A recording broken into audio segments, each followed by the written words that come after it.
నిత్య జీవము నీకు కావాలి. నేడే యేసు నొద్దకు రమ్ము, నేడే యేసు నొద్దకు రమ్ము. యేసు నొద్దకు రమ్మంటే మందిరానికి రా, ప్రార్థనకు రా, కోటాలకు రా, కూడుకోవడానికి రా, అది కాదు. మధ్యలో ఉన్నాడు యేసు ప్రభు. ఆయన శరీరము, ఆయన రక్తము, ఆయన నేటికి నీ సజీవుడికి మన మధ్య ఉన్నాడు. ఆయన్ని సమీపించాలి. అది నిత్యజీవం అంటే. యేసు నొద్దకు రావటం అంటే ప్రార్థనకు రావటం కాదు, కోటాలకు రావటం కాదు, కూడికలకు చేరుకోవటం కాదు. ఎంతకాలం నుంచి వస్తున్నావు, ఎంతకాలం నుంచి వస్తున్నావు? నువ్వు ఎంతకాలం నుంచి వస్తున్నా బల్లను సమీపించినంత కాలము నువ్వు దూరంగానే ఉన్నావు. జ్ఞాపకం పెట్టుకో. నువ్వు దూరంగా ఉన్నంత కాలం అంటున్నాడు కుమారుడు చనిపోయినాడు, ఇప్పుడు బతికినాడు అన్నాడు. దగ్గరికి వచ్చినాక, తండ్రి దగ్గరికి వచ్చినాక అన్నాడు, నా ఈ కుమారుడు చచ్చిపోయాడు, ఇప్పుడు బ్రతికినాడు. జ్ఞాపకం చేసుకోవాలి. అందుకే యేసు ప్రభు ఏమన్నాడు?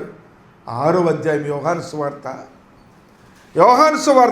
6వ అధ్యాయము 53-54 వచనాల్లో ఈ నిత్య జీవమును గురించిన ఆయన మర్మాన్ని స్పష్టంగా చెప్తా ఉన్నాడు. కావున యేసు ఇట్లనెను. అమ్మ, ఇప్పుడు దాకా ఏమేమి చూసాము? ఒకటి క్రియలు చూసాము, ఒకటి విశ్వాసం చూసాము, ఒకటి బైబిల్ చదువుకోవాలి, దేవుని మాట్లాడి, ఇవన్నీ అయిపోయినాయి. ఇవన్నీ అయిపోయినాయి. కోర్స్ సిలబస్ చివరికి వచ్చాం మనం. ఇప్పుడు ఏమంటున్నారు? మనుష్య కుమారుని శరీరము తిని ఆయన రక్తము త్రాగితేనే గాని, త్రాగితే అనుందా? త్రాగితేనే అనుందా? త్రాగితేనే. అప్పుడు మీలో మీరు. మరి ఇప్పుడు మన వాళ్ళని ఏమందాం? మన సహోదరులు, మన సహోదరీలు ఈ శరీరం తినకుండా, ఈ రక్తం త్రాకుండా ఉన్న వాళ్ళని ఏమందాం? రైతులాడు బిడ్డల సచ్చినోడా అనాలా? పరీక్షించుకోవాలా, ప్రశ్నించుకోవాలా.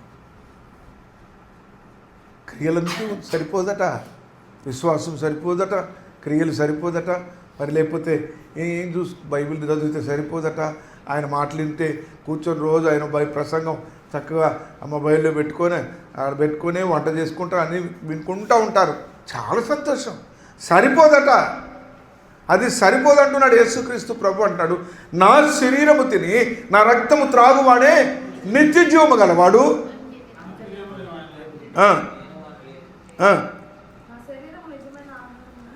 నా శరీరము నిజమైన ఆహారమును, నా రక్తము నిజమైన పానమునై ఉన్నది.